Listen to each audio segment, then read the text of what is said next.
lang masih Wangon-wangon damlo ng haplang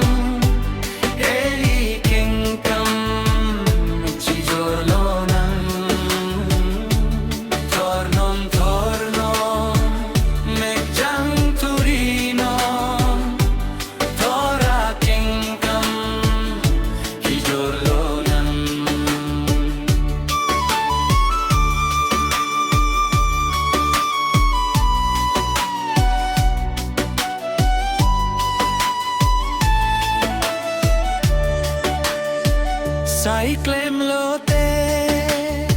Saiklem lote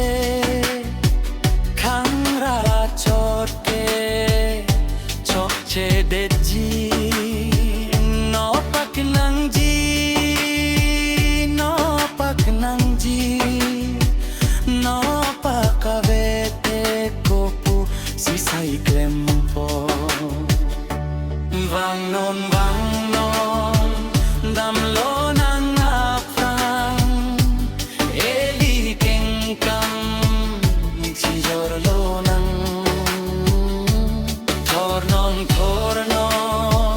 Megjang turino Toraking kam Chijolonan